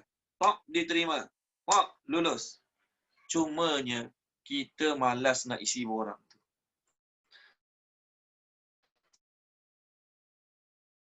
Siapa? Jadi ayat-ayat Quran nak menunjukkan kalau manusia betul-betul nak taubat, Allah akan terima taubat. Jadi yang jadi masalahnya ialah manusia yang tak mengaku salah dan tak nak taubat pada Allah Ta'ala. Itu jadi masalah. Okey, baik. Kemudian Allah Ta'ala kata, mereka tak tahu ke bahawasanya Allah Ta'ala yang mengambil, menerima sedekah-sedekah mereka. Dalam sebuah hadis yang diriwayat daripada Abu Hurairah, daripada Imam Bukhari, Nabi SAW bersabda, Inna Allah yaqbalu sadaqah. Allah yang akan menerima zakat-zakat sedekah, wa ya'khudhu biyaminihi, dan Allah Ta'ala wa ya'khudhuha biyaminihi, Allah Ta'ala akan menerima sedekah dengan tangan kanan. Maksud tangan kanan tu Allah Ta'ala terima dengan redha, bukan Allah Ta'ala ada tangan yang faham macam tu, ya. Kemudian Allah Ta'ala, Nabi kata lagi, fayurabbiha li ahadikum kama yurabbi ahadukum muhrahu. Allah Ta'ala akan mengembangkan pahala sedekah tu. Allah Ta'ala akan mengembangkan pahala sedekah tu bagi seseorang kamu sebagaimana seseorang kamu mengembangbiakkan anak kuda dia. Seseorang bila dia ada anak kuda, dia akan fikir untuk besarkan anak kuda tu dan dia akan fikir untuk banyakkan kuda-kuda dia lagi. Maka Nabi kata, hatta innal luqmata la takunu misla'uhu. Sehingga kan kadang-kadang satu suapan kita bagi sedekah ke orang, pahalanya boleh jadi sebesar gunung Uhud. Kita bagi sepinggan makanan ke orang susah, dengan sebab dia dapat makan sepinggan nasi tu, banyak orang dia dapat tolong. Maka pahala kita rasa, aku bagi sepinggan je, tengok-tengok pahala Masya Allah, segunung. Jadi, kita ini suka tak duit kita mengembang-mengembung? Okay, mengembang lah maksudnya. Kita suka melabur kat sana, dapat 6% lepas tahun. Melabur kat sana dapat 7% lepas tahun. Melabur kat syarikat saham ni, Datuk Dr. Nazri Khan contohlah. Okey. Melabur kat dia dapat 30% setahun contoh. Kita suka tak? Suka kan? Suka. Saya pun suka kalau ada duit lah. Okey. Melabur dapat banyak lagi. Kita suka tak? Suka. Jadi dalam sedekah-sedekah ni pun sama juga. Kita rasa kita sedekah sikit, tapi dengan sebab sikit kita tu akan mengembang ke akhirat jadi banyak. Itu maksud ayat ni.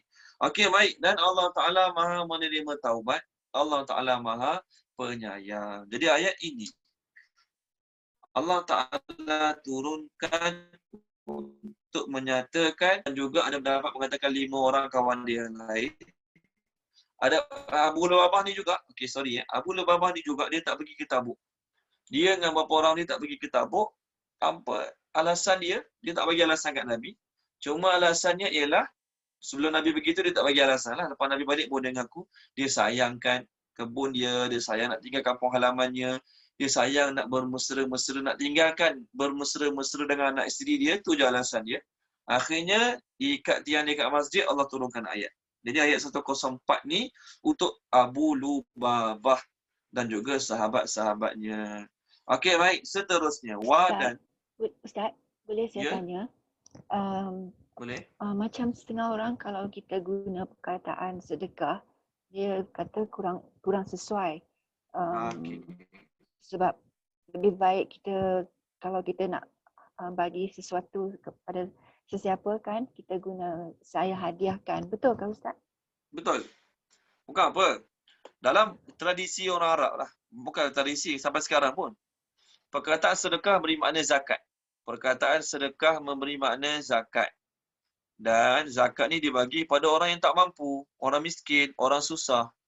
Okey, zakat ni diberikan kepada orang miskin, tak mampu, susah. Sebab tu keluarga zakat ni pula, kita kata zakat ni pula duit kotor. Duit tu duit penyucian harta kan? Duit kotor lah, duit kotor. Waktu keturunan Nabi tak boleh terima zakat. Nabi dan keturunannya tak boleh terima zakat. Duit tu duit kotor.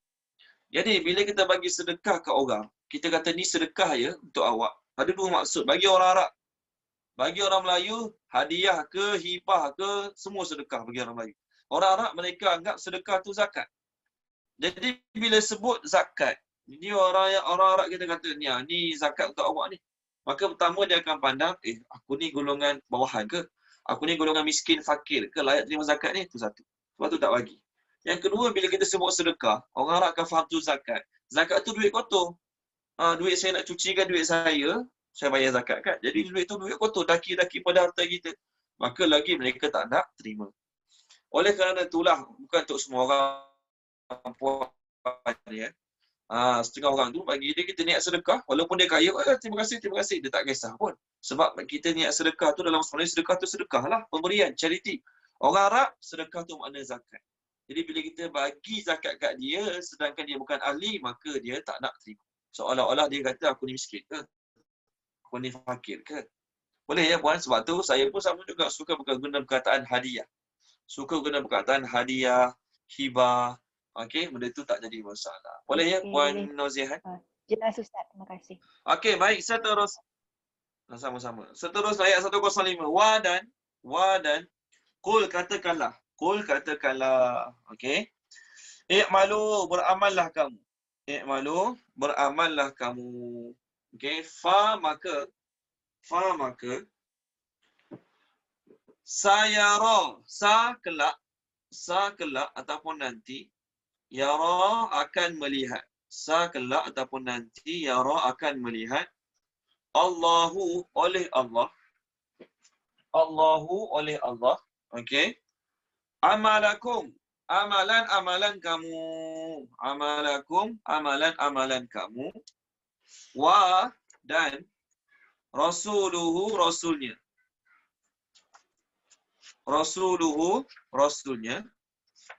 Wa dan al-mu'minun orang-orang yang beriman. Al-mu'minun orang-orang yang beriman. Wa dan saturadduna, ke atas tadi dah ada perkataan yuradduna, betul kan? Ayat pertama kita ini ada yuradduna. Kat sini sama juga. Saturadduna sa kelak. Terjemah sa kelak ataupun nanti soon, semua boleh lah. Okey. Sa kelak ataupun nanti soon. Okey. Ya, turadduna kamu akan dikembalikan. Turadduna kamu akan dikembalikan. Okey. Ila kepada alimi yang maha mengetahui. Alimi yang maha mengetahui. Al-ghaibi perkara yang gaib. Al-ghaibi perkara yang gaib. Wa dan asy-syahadah yang nyata. Asy-syahadah yang nyata. Fa maka yunabbiukum dia akan memberitahu kamu. Yunabbiukum dia akan memberitahu kamu. Okey. Bi dengan ma apa yang kuntum kamu dahulunya ataupun kamu selalu. Okey, kamu dahulunya kamu selalu tak malun, kerjakan, amalkan, semua boleh. Tolong baca Puan Rohana Hashim, tolong baca boleh? Boleh Ustaz. Dan katakanlah, beramallah kamu, maka kelak akan melihat oleh Allah amalan-amalan kamu dan Rasulnya dan orang-orang yang beriman. Dan kelak kamu akan kembalikan kepada yang maha mengetahui perkara-perkara yang gaib dan yang nyata, maka dia akan memberitahu kamu dengan apa yang kamu selalu kerjakan. Okey, baik. Ayat kita tadi, ayat 104 tadi, Abdullah bin Mas'ud kata, bila seseorang bersedekah, beri hadiah, zakat atau sebagainya, pemberian dia telah pun diterima oleh Allah sebelum sampai ke tangan si penerima. Sebab Allah Ta'ala sebut, Allah mengambil sedekah-sedekah. Jadi kita transfer duit kat mak kita, contohlah duit belanja. Okey, kita transfer sebelum duit tu masuk dalam akaun mak kita, duit itu telah sampai di tangan Allah. Allah Ta'ala telah terima taubat tu sebelum si penerima terima taubat. Kita bagi duit kat orang, kita keluarkan pada poket, belum sampai kat tangan si penerima, duit tu telah pun sampai di tangan Allah. Maksudnya Allah ambil dulu sedekah kita tu, Allah gantikan dengan pahala ke akhirat. Berdasarkan ayat tadilah.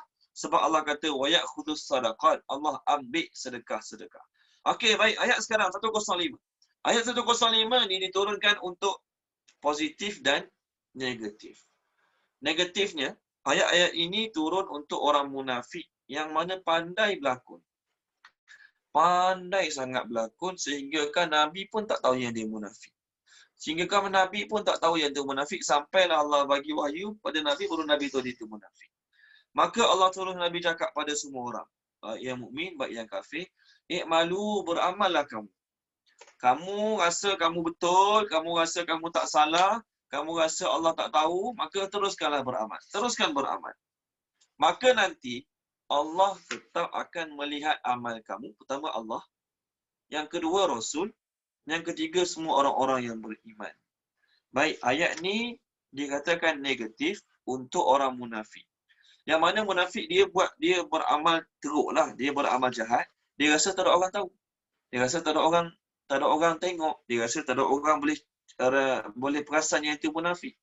Maka teruskan, ni warning, teruskan. Nanti Allah tahu juga amal kamu, Allah akan lihat amal kamu. Allah sentiasa melihat amal kamu. Baik. Dalam ayat ni ada 4 perkara. Pertama, perkataan Allah. Kedua, amal kamu. Ketiga, Rasul. Keempat, orang-orang yang beriman. Tengok susunan ya. Saya tak ada wayang nak tulis susah.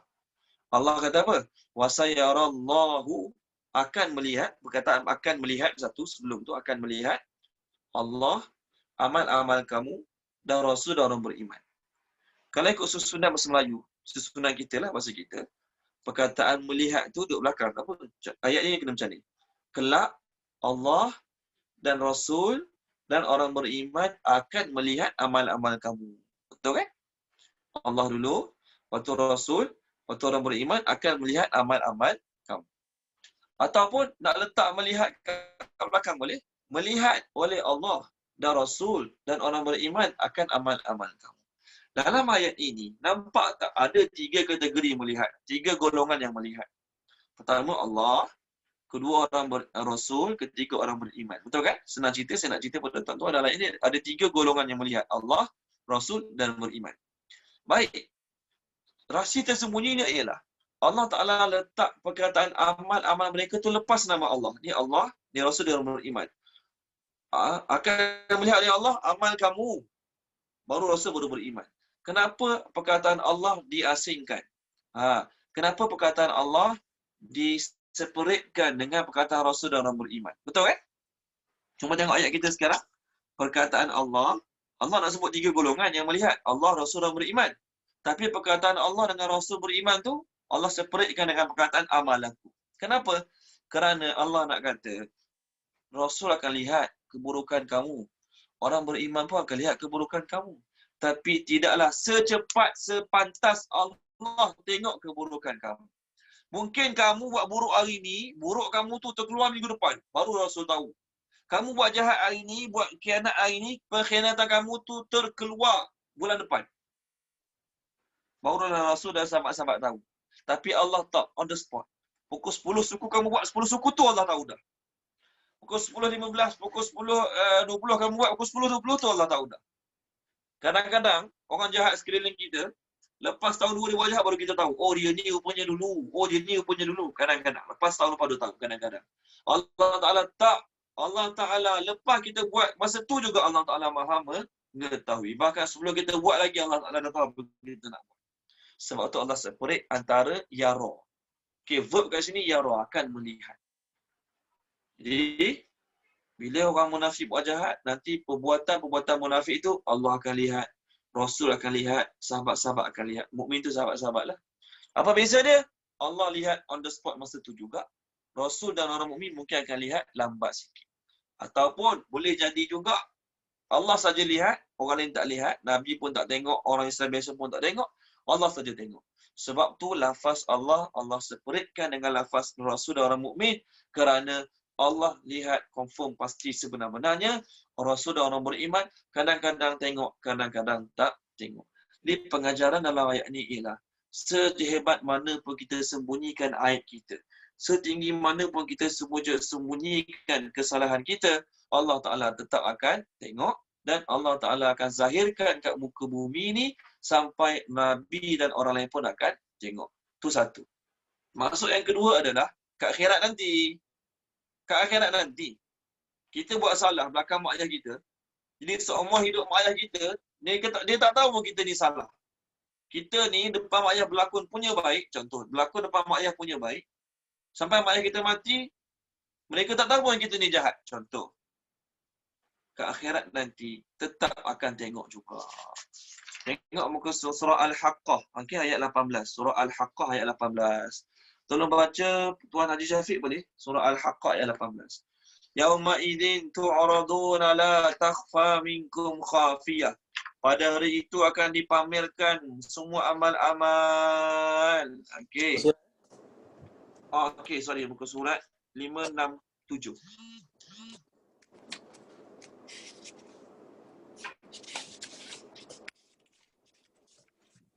Ayat 18. 567 ayat 18. Ayat 18 ya, Ustaz? Ya. Pada hari itu kamu dihadapkan kepada Tuhanmu, tidak ada sesuatu pun daripada kamu yang tersembunyi bagi Allah. Okey. Tidak ada satu pun yang tersembunyi di sisi Allah. Akhirat lah. Bukan saja Allah tengok, semua orang tengok. Muka surat 591, page 591, Tuan Haji Syafiq boleh? Page 591. Okey. Ayat 9. Ayat 9. Ini hari kiamat lah. Okey. Ayat 9. Pada hari dizahirkan segala rahsia. Okey. Betul lah. Pada hari dizahirkan segala rahsia-rahsia. Okey. Kita mungkin ada buat salah belakang pasangan kita, belakang mak ayah kita, belakang kawan-kawan kita. Dia orang tak tahu pun kita buat salah. Contoh. Ingatlah pada hari kiamat nanti, Allah akan tahu, Nabi akan tahu, orang lain pun akan tahu. Jadi orang yang buat salah, maksiat, dosa hari ni, dia rasa dia selamat dia rasa dia selamat, tak ada orang tahu. Tengoklah ayat ni. Bacalah ayat ni. Orang yang dia buat salah, aku dah lama buat dosa tu, tak ada orang tahu pun. Isteri aku tak tahu. Anak-anak aku tak tahu. Jiran-jiran aku tak tahu. Semua orang anggap aku baik sebab dia tak tahu buat kesalahan aku. Bacalah ayat ni. Allah kata apa? Beramallah kamu. Maksud beramal tu, buatlah buruk mana kamu nak buat. Kamu rasa tak ada orang tahu, selamat. Nanti Allah akan tengok, maksudnya Allah Ta'ala akan zahirkan. Rasul dan orang mukmin lain pun akan mengetahui. Cumanya ada satu amalan yang kalau kita buat, Allah Ta'ala akan malukan kita kat dunia ni lagi. Ada satu amalan kalau kita buat, Allah Ta'ala akan malukan kita kat dunia ni. Dalam sebuah hadis riwayat Imam Ahmad, nanti saya share hadis ni insya-Allah. Hadis riwayat Imam Ahmad, hadis ni ada dalam tafsir surah An-Nur. Dalam surah An-Nur kan bab zina, bab tuduh orang zina, bab macam tu lah. Maka hadis riwayat Imam Ahmad daripada sahabat Nabi bersabda, la tu'zu ibadallah. Kamu jangan sakitkan hati hamba-hamba Allah. La tu'ayyiruhum wa la tatlubu auratahum. Kamu jangan memalukan mereka, jangan aibkan mereka dan jangan mencari-cari aib mereka. Keluar satu berita, kita pun nak tahu. Ya ke dia buat? Macam mana dia buat? Kepada berapa orang dia buat? Sibuk nak tahu aib mereka. Mencari-cari aib mereka. Jangan cari-cari aib mereka. Fa'inahu man talaba raw'ata akhihil muslim. Allah warning ya.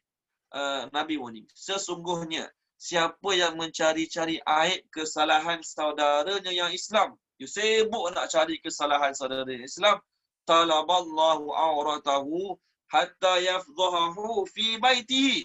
Allah Ta'ala pun akan mencari-cari aib dia dan membongkarkannya dalam rumahnya sendiri.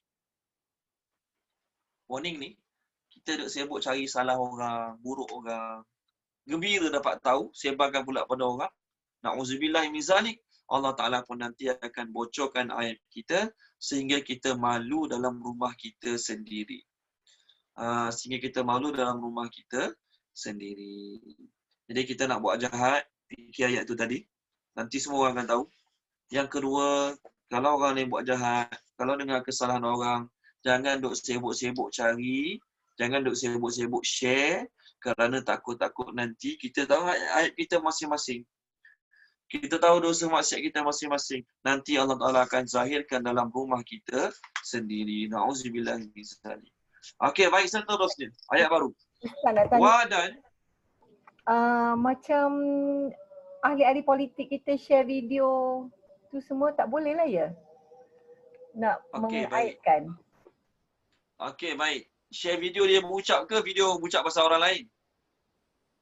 Yalah, dia adalah video-video yang tak elok tu lah, nak kata orang tu jahat, macam mana nak jadi pemimpin, video-video yang tak senonoh tu lah.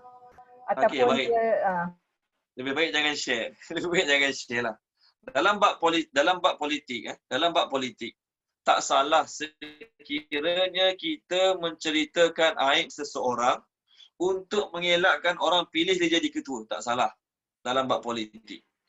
Okey, itu termasuk dalam perkara-perkara yang boleh mengumpat. Mengumpat dibolehkan, salah satunya orang nak lantik A jadi pengurusi surau.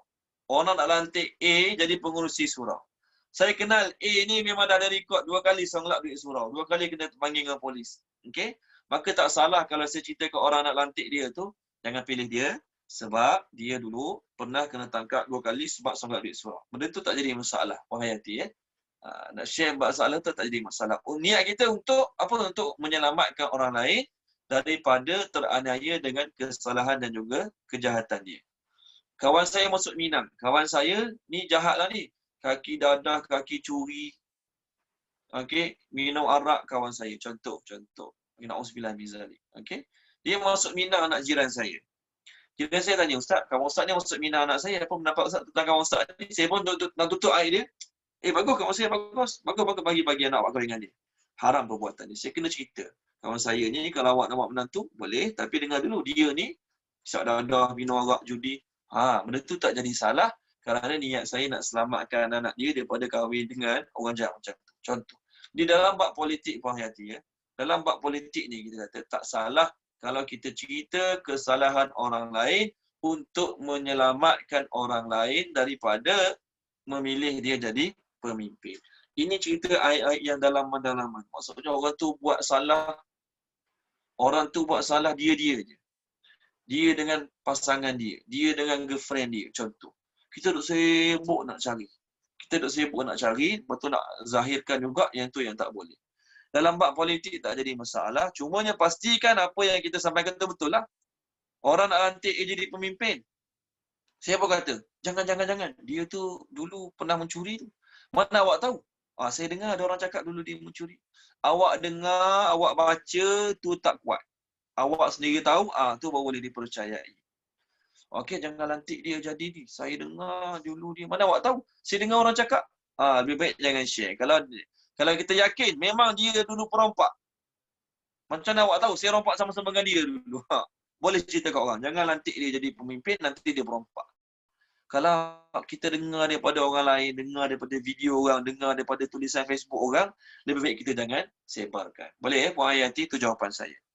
Okey, baik. Seterusnya, wadan. Okey, baik. Tadi saya kata ayat tadi, maafkan saya. Tadi saya kata ayat tadi adalah untuk orang-orang yang negatif. Iaitu munafik yang buat jahat, ditutup kejahatan dia. Allah Ta'ala warning. Buatlah, buat lagi. Jangan ingat aku tak tahu. Aku tahu. Nanti aku akan tunjuk pada orang Islam yang lain dan juga pada Nabi. Yang kedua, ayat ni juga bermakna positif. Sayyidina Imam Bukhari berkata, Sayyidina Aisyah radhiyallahu anha berkata, jika kau kagum pada amal kebaikan seseorang, tengok dia punya beramal, Masya Allah, kagum tengok kebaikan dia. Maka Sayyidina Aisyah kata, ucapkanlah wa qul ya'malu fasayarallahu amalakum wa rasuluhu wal mu'minun. Kita tengok orang tu punya baik, kita kagum dengan kebaikan Ustaz Abid Liu tu, contoh. Kebaikan dia kita kagum kan? Kita kata apa kat dia? I'malu, teruskan beramal. Amal kamu tu sentiasa dilihat Allah. Orang lain pun akan tengok amal kamu. Nabi pun nampak amal kamu. Nanti orang lain akan encourage, dapat kebaikan untuk tidur macam kamu. Jadi ayat ni positif boleh, negatif pun boleh. Ada sahabat-sahabat yang dia sembunyikan kebaikan dia. Memang dia tak nak orang tahu langsung kebaikan dia. Dia takut niat dia berubah, dia takut niat dia jadi salah, dia sembunyikan aib dia. Sembunyikan aib lah dah. Dia buat baik, dia sembunyikan kebaikan dia, sahabat-sahabat ni.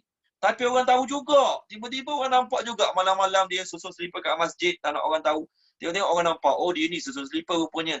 Okey, malam-malam dia bagi makanan, beras rumah orang susah, dia niat tak nak orang tahu. Tengok-tengok orang tahu juga, oh dia yang bagi rupanya. Maka sahabat tu, ya Rasulullah, bagaimana pendapat Tuhan? Orang tu dia buat baik tak nak orang tahu, lala orang tu orang puji juga. Orang tu tahu orang tu puji juga. Maka Nabi kata itu adalah berita gembira yang Allah Ta'ala segerakan kepada orang mukmin di dunia ni. Berita gembira yang Allah Ta'ala segerakan pada mukmin di dunia ni. Dia buat baik, tak nak orang tahu. Lala orang tahu, orang puji juga. Orang viralkan juga kebaikan dia tu. Contoh, orang puji ramai-ramai.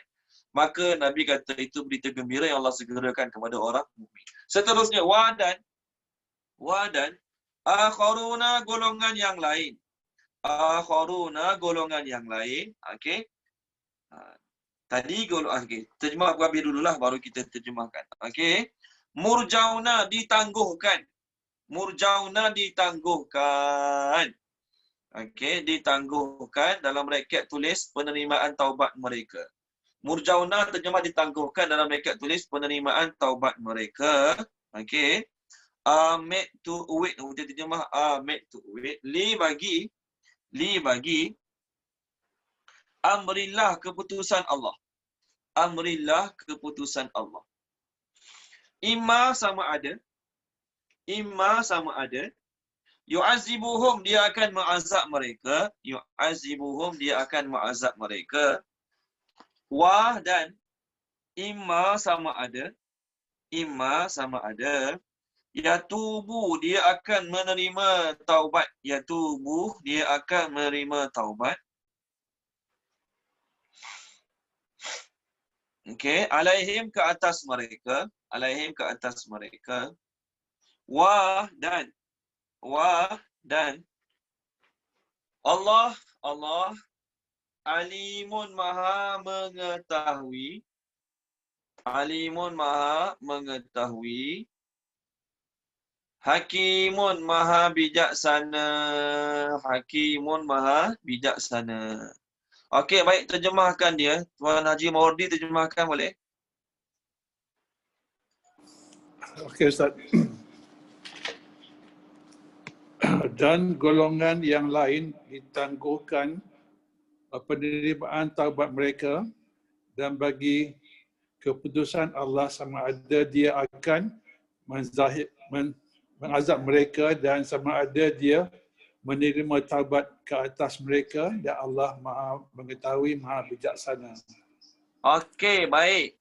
Tadi golongan-golongan yang Allah Ta'ala puji, mereka buat salah dan mereka mengaku sungguh-sungguh salah mereka, taubat pada Allah Ta'ala. Ada lagi golongan-golongan yang lain, mereka ni buat salah, minta taubat pada Allah, tapi Allah Ta'ala tangguhkan keputusan terhadap mereka. Maksudnya Allah Ta'ala tak cakap Allah terima taubat mereka ataupun Allah tak terima taubat mereka. Itu maksud ayat ni. Ayat ini turun untuk 3 orang sahabat. Tulis nama 3 ni ya. Saya harap tuan-tuan dan puan-puan tulis. Pertama namanya Murarah bin Rabi'. M-U-R-A-R-A-S. Murarah bin Rabi'. Okey. Yang kedua Ka'ab bin Malik. Yang ketiga, Hilal bin Umayyah. Hilal bin Umayyah.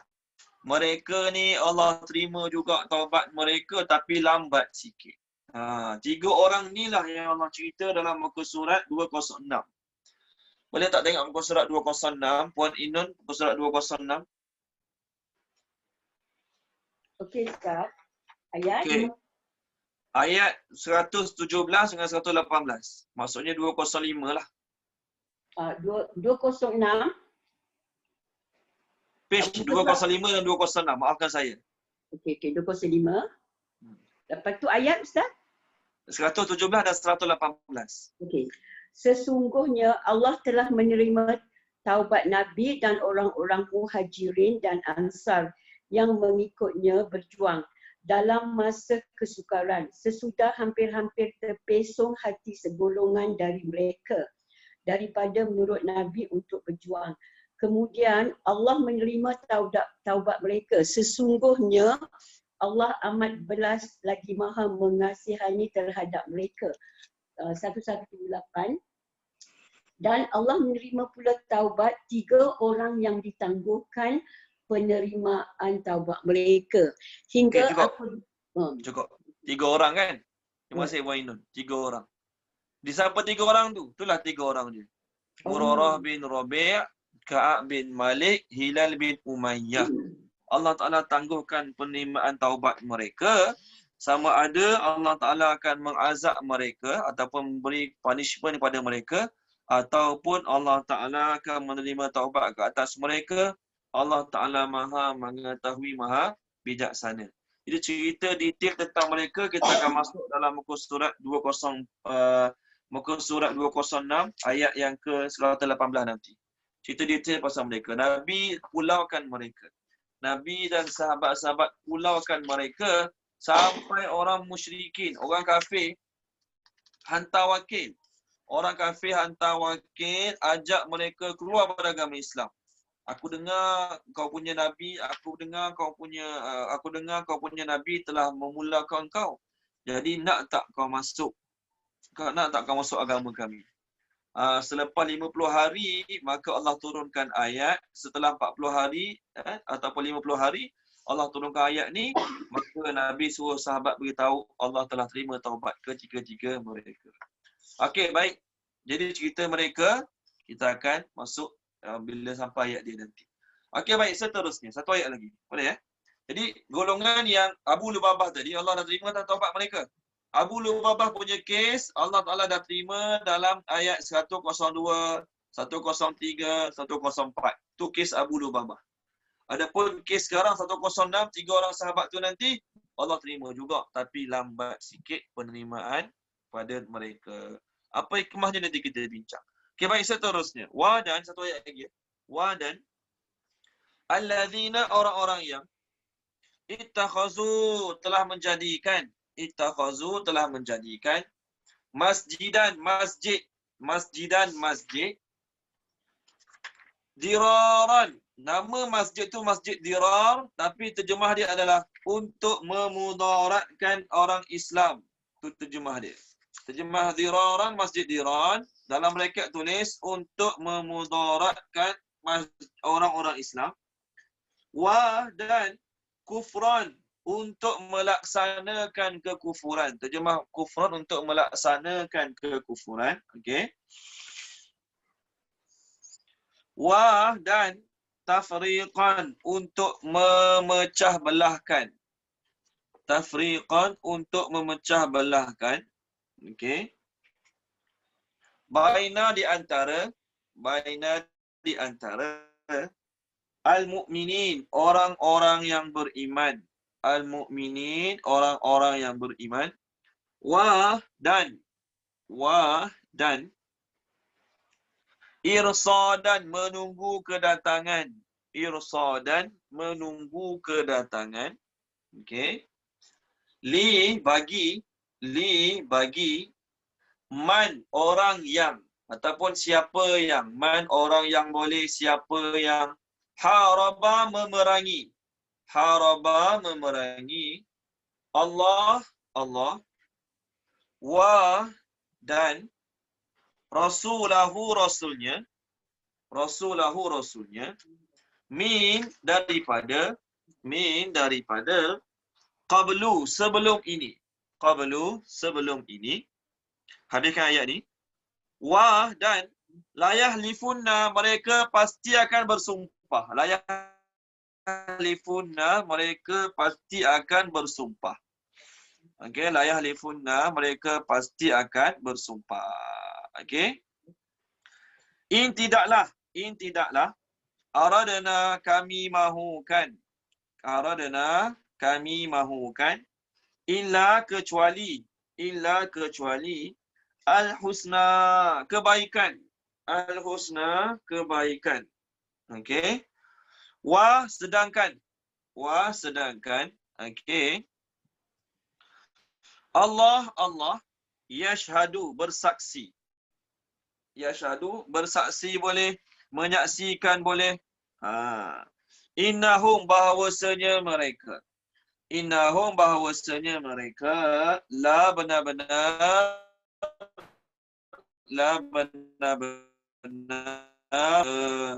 kazibun, orang-orang yang berdusta. Okey, baik. Ayat terakhir kita terjemahkan dia. Puan Hayati terjemahkan. Dan orang-orang yang telah menjadikan masjid untuk memudaratkan orang-orang Islam dan untuk melaksanakan kekufuran, untuk memecah belahkan di antara orang-orang beriman dan orang-orang dan menunggu kedatangan orang-orang yang memerangi Allah dan Rasulnya daripada sebelum ini. Dan pasti mereka akan bersumpah, tidaklah kami mahukan kecuali kebaikan. Okey, baik. Sesungguhnya Allah bersaksi bahawasanya mereka benar-benar orang-orang yang berdusta. Okey. Tuan-tuan nanti habis kelas type je kat Google kisah pembinaan Masjid Dirar. Kisah pembinaan Masjid Dirar. Macam mana kisah dia? Ada seorang pengikut agama Nasrani tinggal di Madinah. Namanya Abu Amir Ar-Rahib. Dia ni meluk agama Nasrani. Ketika Rasulullah SAW datang ke Madinah bawa Islam, ramai yang masuk Islam, dia tak senang duduk. Dia tak suka, dia benci. Tak senang duduk, dia tak suka, dia benci. Lalu dia pun pergi menggabungkan diri dengan orang-orang musyrikin Mekah. Sehingga dia telah terlibat dalam peperangan Uhud, memerangi Nabi dan orang Islam. Dia telah masuk di kalangan orang-orang kafir yang buat lubang-lubang di Uhud, sehingga Rasulullah SAW dan beberapa orang sahabat terjatuh dalam lubang tersebut. Dia inilah jahat. Kemudian dia nampak ada peluang, dia pergi ke Madinah hasut orang-orang Ansar untuk join dia. Dia hasut orang-orang Ansar untuk join dia, bersama-sama memerangi Nabi SAW. Tetapi orang Ansar reject dia. Orang Ansar panggil, "Hai fasik, sesungguhnya kami tidak akan mengikuti kamu." Lalu dia ni telah bergabung pula dengan orang-orang Romawi di bawah pemerintahan Raja Hercules. Lalu ketika mana dia bergabung dengan Raja Hercules menjanjikan untuk dia akan memberi pertolongan ketenteraan dalam memerangi Rasulullah SAW. Dia minta bantuan dengan Raja Hercules ni untuk memerangi orang Islam, maka raja tu setuju untuk tolong dia. Dia pun tulis surat masa tu kepada orang-orang Ansar yang munafik kat Madinah. Tulis surat, buat persediaan. Aku nak datang serang Nabi kat Madinah ni. Buat persediaan. Buat persediaan untuk aku nak serang Nabi kat Madinah nanti. Lalu ketika Rasulullah SAW pergi ke Tabuk, munafik-munafik yang geng Abu Amir ni tadi buat masjid. Masjid dia orang buat tu dekat dengan Masjid Quba. Masjid Quba ni masjid yang mula-mula Nabi sampai Madinah, Nabi masjid tu kan, masjid tu Masjid Quba kan.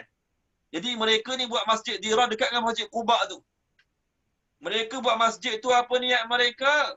Ni, diraran, untuk memudaratkan orang Islam. Yalah, nak bagi laluan pada orang kafir serta orang Islam. Kekufuran, untuk kufur, maksudnya untuk melawan Nabi dan Allah dan Rasul. Wa tafriqan, nanti dia akan nak pecah belahkan tentera kekuatan orang Islam. Lalu setelah setiap masjid dirar ni, mereka pun hantar utusan pada Nabi sallallahu alaihi wasallam. Okey, kata boleh tak nanti sampai kat Madinah nanti tolong solat kat masjid dirar ni. Maka Nabi cakap kat utusan tu, aku dalam musafir ni tak bolehlah nak solat kat situ sekarang.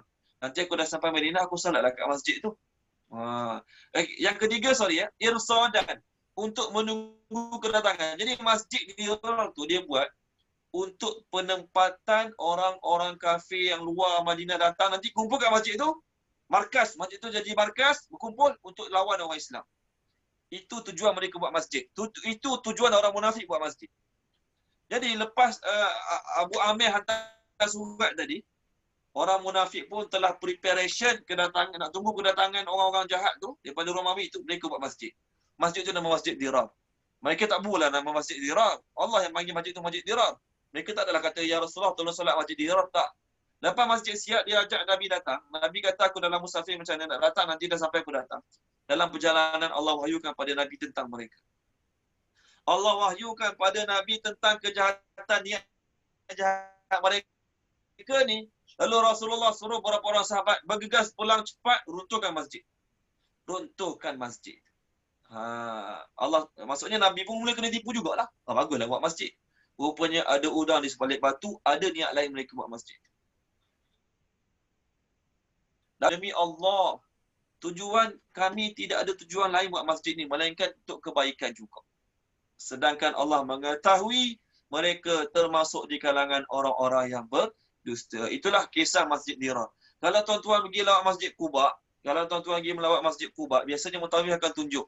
Kat depan sikit, jauh sikit kat situ ada lokasi Masjid Dirar. Lokasi penempatan Masjid Dirar yang telah pun diruntuhkan. Jadi mereka punya hebat perancangan munafik ni buat masjid. Kita kalau orang buat masjid, baik ke jahat?